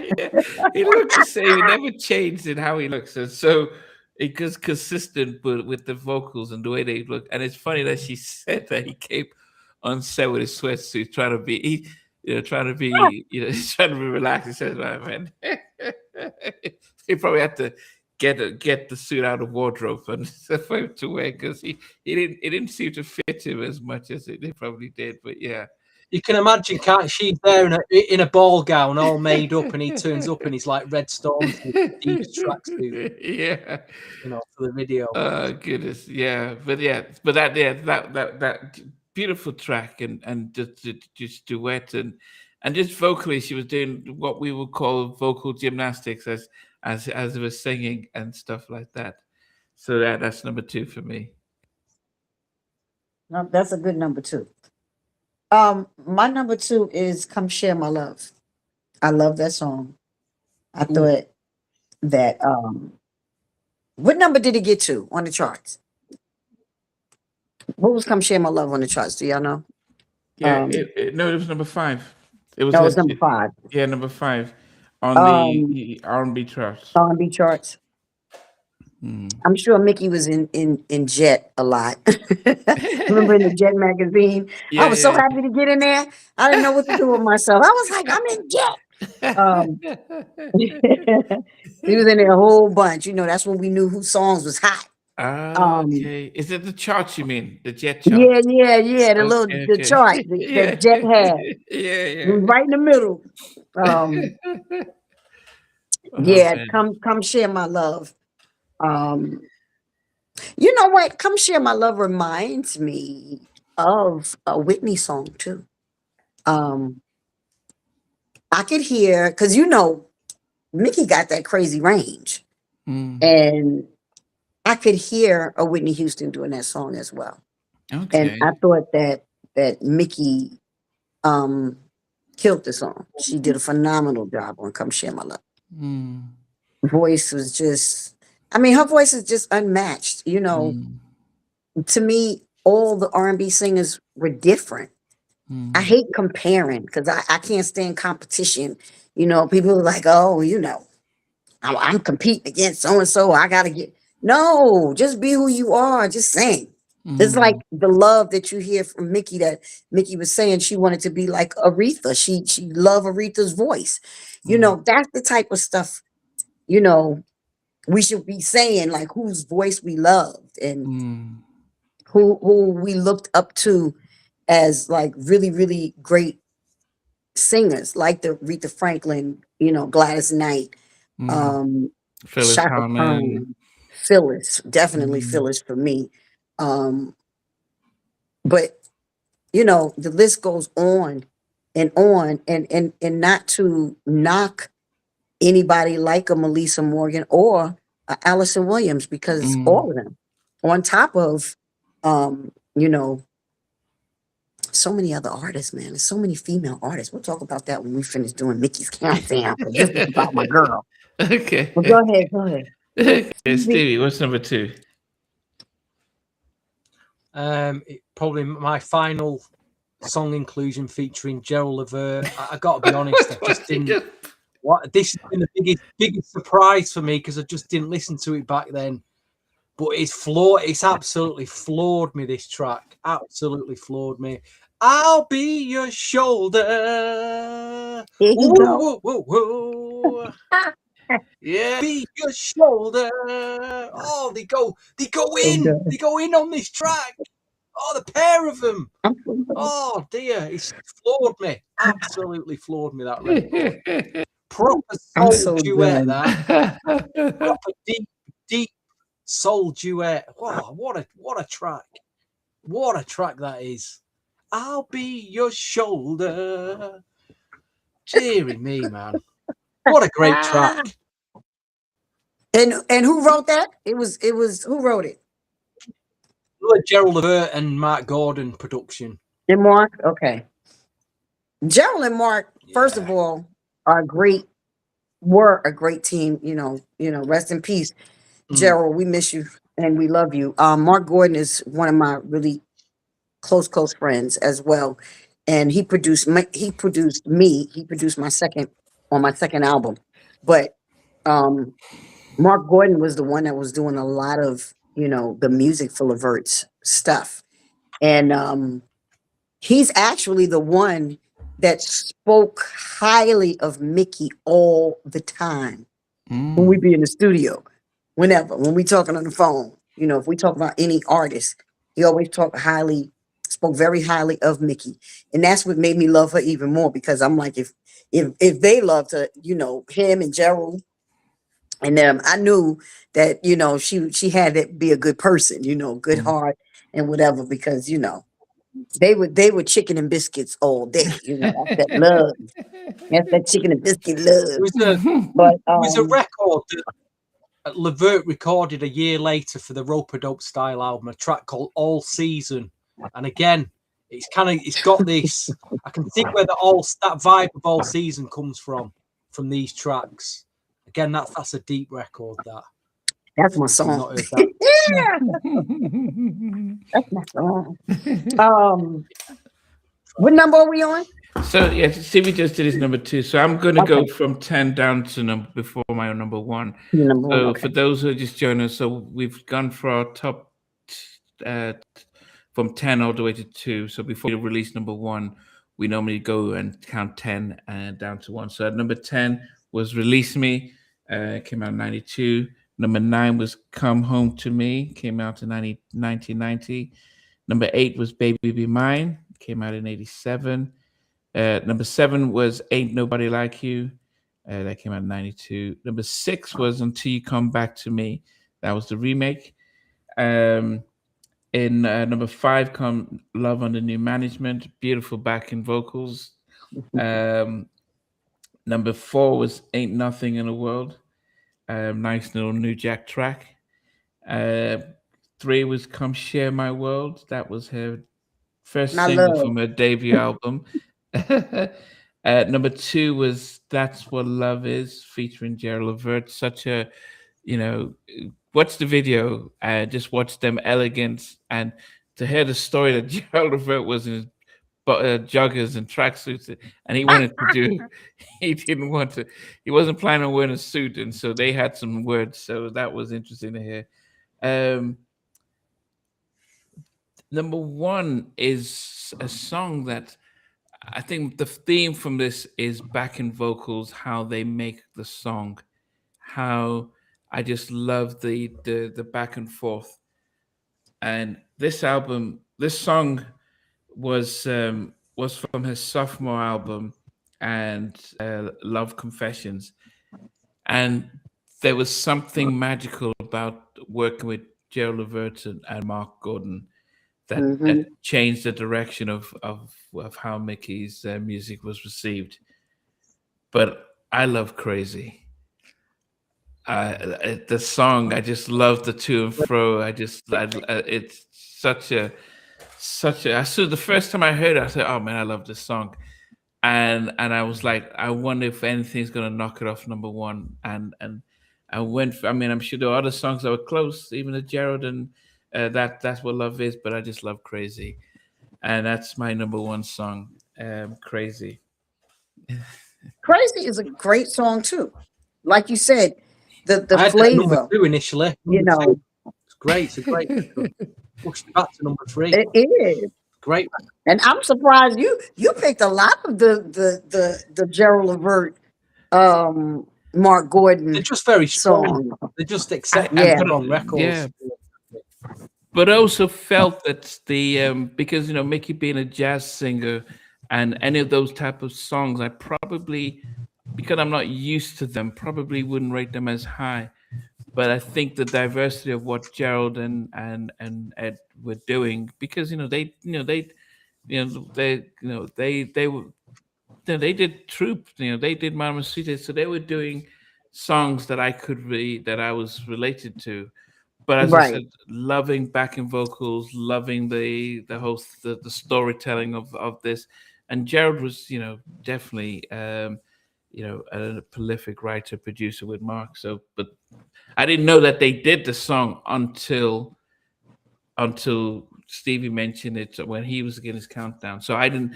I just loved the song, and I was like, oh my goodness, maybe that's why. Yeah. So that's number 1 for me. Okay, we see you with your number 1. Okay. All right, I'm going from my number 10 to my number 1. My number 10 was from Miki's Mija album. The song is called Number 1 Fan. Whoever don't know that song, go look up Miki's Mija album. And it's called Number 1 Fan. It's actually on IG as well. You can pull up Miki Howard Number 1 Fan and it'll pop up. My number 9 is Cigarette Ashes on the Floor. That's my Norah Jones, Miki Howard song. Wow. That's from a 1992 album.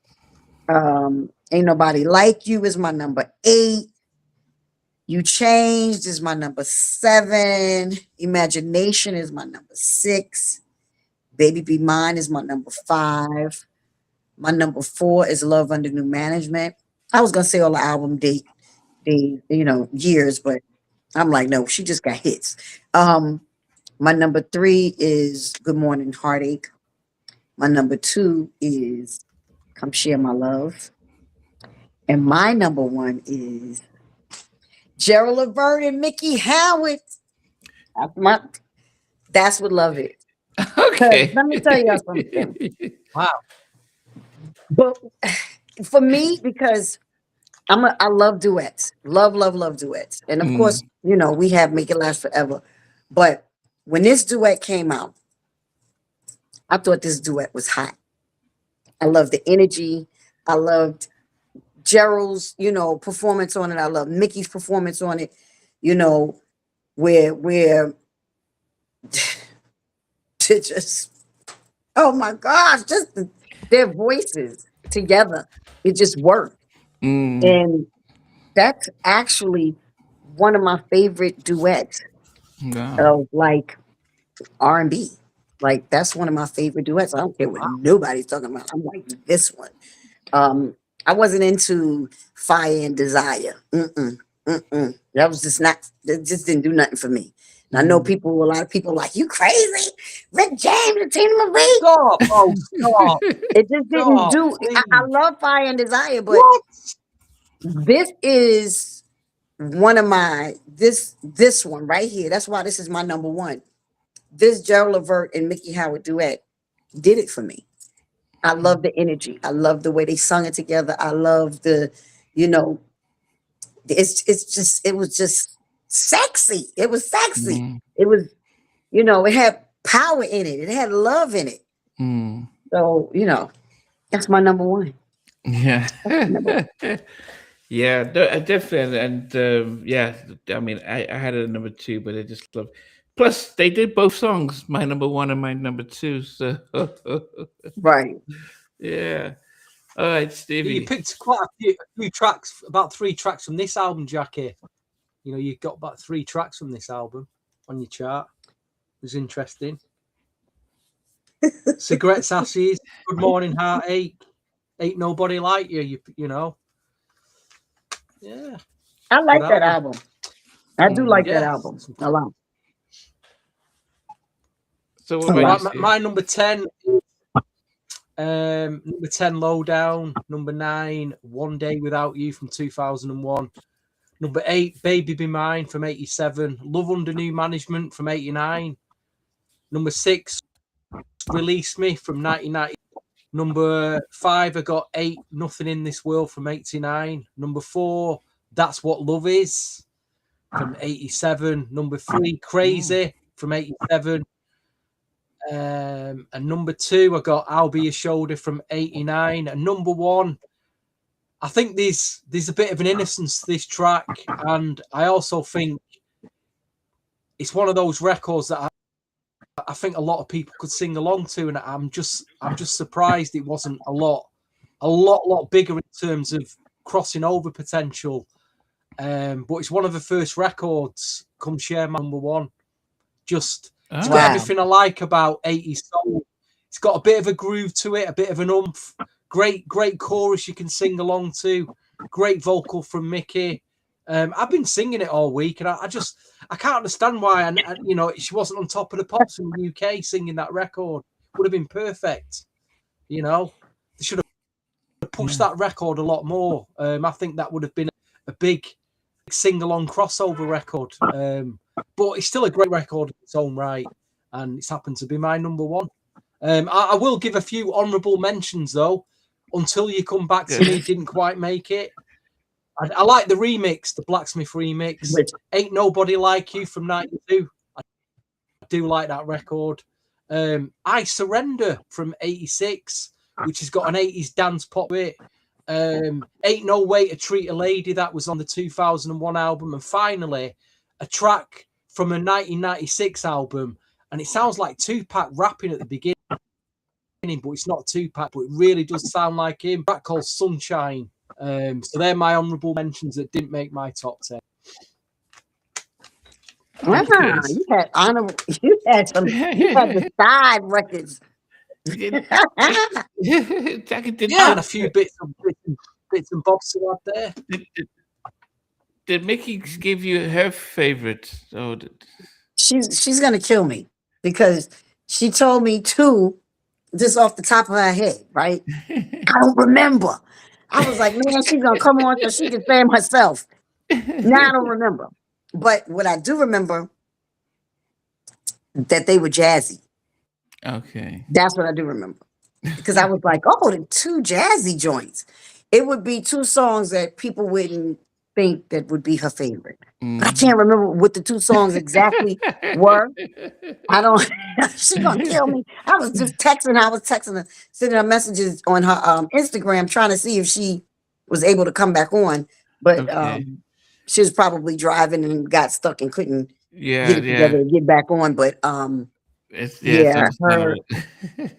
Yeah, I mean, I'm glad she got to get on. Yeah, we at least You yeah, know, so yes. I mean, but what I think she kind of answered a question that I had always wondered about why artists in the 80s were given the opportunity to make as many albums as they could. And she said they just need to sell 250,000. In the 90s, people were doing that in a week. First week, 250. Actually, look, then you get the hip hop artists doing 1 million in a week, and back and Sync and all these groups. So you can see how that shift changed, because yeah, if Going Gold was almost like a big party, it meant that they weren't spending as much making the records, they weren't spending as much in promoting it, and they were just letting the artists just develop. And then they got into an era where, as much as we loved the 90s, but they were spending $1 million on music videos, on videos. I was on gonna say on the videos video. alone. And then all of a sudden, Yep. well, we need to make at least 10 million just to cover that. And if you don't make it, then we're cutting you off. And so, Right. so probably the 90s became when they wanted the quick money, quick album sales. And then they took risk, but then they cut back on how many artists were being pushed out. So I almost think that that's why a lot of us love the music from the 80s, because they could look at. She said she decided she just wanted one producer on her debut album, and they're like, "Yeah, go ahead." Can you imagine? Did you ever have that opportunity to just say, "Well, you know what? I just want to work with this one person, and I'll just put out an album and see how it goes"? Or did label actually have to tell you, here are the producers and the A&R person involved with you, Jackie? I like I said before, Teddy and Keith were supposed to do my first album together. And then, whatever they were beefing about at the time, it didn't happen. I definitely didn't want a whole bunch of producers. I didn't want a whole bunch of different producers. I wanted Teddy and Keith to do the record because they both, knew my voice, and they had that formula at that time. Later when I was doing, like on my second album, I went in with Mark Gordon. Gerald was at the studio when we were working together. We were working in Philly. But I was always around Gerald because Gerald and Keith were really good friends. So Gerald was always at the studio with us, wherever, with Keith, who, and Steve from Troop. So always at the studio with us. So I worked with Mark Gordon on the second album. I worked with Chucky Booker. I worked with Jermaine Dupri. I worked with Reese Johnson. Trying to think who else. One more other person. I can't think. But my second album was fire. It really was. And especially the stuff that I did with Mark Gordon. Did y'all do a countdown on the Levert records? No, we haven't, Steve. We haven't done the Levert, so that would be interesting to do. So yeah, we can back. Okay, so that definitely be our next one, Jackie. Yeah, we should do one with Levert and let Mark. I'll hit Mark up. Okay, that's my boy. So he can definitely be on here. And he got a lot of stories, because he got a lot of stories, and he's also very close with Miki. Actually, I think Mickey's going to be doing some shows with the Levert Experience. Okay, it's coming up. So everybody out there that don't know Mickey's Miha album, go look it up. I love her last album, and I she's working on some new stuff because she was in the studio. She's working on some new stuff. I'm speaking for her because she's not back on here, but she's supposed to be going back in the studio, or she is already back in the studio, doing music. And I loved the way she said that they wanted catalog artists. You know, we had artist development and stuff back then. You know, all of that stuff went away in the 90s. I was still working. I was doing artist development. And the crazy thing was, when a record label comes to you and say, can you do artist development on these artists? Huh? Can I get a record out? You know, you kind of feel like, what do you mean? And your feelings get hurt, but it's like, okay, then you got to look at it too, as they look at you as, you know, you're a good artist, regardless if you have billions of records out or not. You know, they respected me that much to be able to do some artist development on other artists. And I'm glad I was able to do that. That stuff we don't have anymore. You know, it's just put out records, put them out. Whoever's good, whoever's hot, you know, that's who's hot. And the ones that are staying into me right now that are able to do, you know, more records is the ones that stayed naked the longest, or do the most freakiest, or the most demonic thing. That's who's gonna stay around the longest, you know. Do you have access to your Sex sophomore album? Have you listened to it? Have you seen? I don't know. I don't have it. I don't have any. I'm trying to think. What do I have? I don't have anything. Mark Gordon might still have the stuff we did together. I gotta ask him. So you didn't get a copy of the whole album? No. No, not at all. Back then I had little copies, you know, you had little DATs of everything, but don't ask me where they are. Well, probably maybe. one of them. Come on, now. One of those She's not even got a physical copy of a first album, never mind the second one. Right. See, Stevie knows. I don't even have a daggone copy of my first record. Nothing. My girlfriend sent me this little, because you know MCA was really good at marketing, right? So they always put great marketing packages together. And you know, we had to have stuff when we went to Jack the Rapper and this and that. You know, they had all those things we had to go to. And I remember they put together this promotional thing for Skeezer. It was a keychain, and it had my logo on it. My logo's actually tattooed on my shoulder back there somewhere. And it was inside of my album. And they had the logo on the keychain on the outside of the keychain, and then when you open the keychain up, it was a condom inside. I was like, and I think my girlfriend that was doing a lot of the marketing stuff, she was doing like the BBD jackets and all of that stuff back then. If I can remember, Toy did that too. She did, Toy Soldier. And I was like, I had a keychain with condoms in it. Like,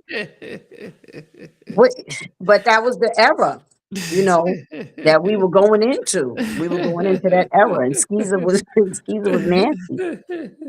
Oh goodness, those were the days. Yes. Well, guys, we want to appreciate you. I mean, it's a pity because for those, Miki did join us, but she was in a car. So as the signal cut out while they're driving, so unfortunately we couldn't, and she couldn't come back. But she did drop some knowledge. So if you watch the replay, she talked about being a catalog artist, spoke about how it, being in the relationship with Gerald and some other things. So you can be able to watch that. You can also watch when Stevie was asked, Stevie, anything to say? And he just looked at us as if we spoke in Chinese. He just looked almost like, okay. And he disappeared like, yeah, I can't. And I don't know if you were afraid, you just cut off, you like disappeared like, oh, Stevie. Bit of both. Bit of both. But I can imagine you've been listening to her music, watching, hearing all the stuff, and then all of a sudden, like, do you have anything to say to her? Your big moment comes. It's like, I can't hear you guys. I can't hear you guys. I'm leaving. I'm leaving. Oh goodness. Oh goodness.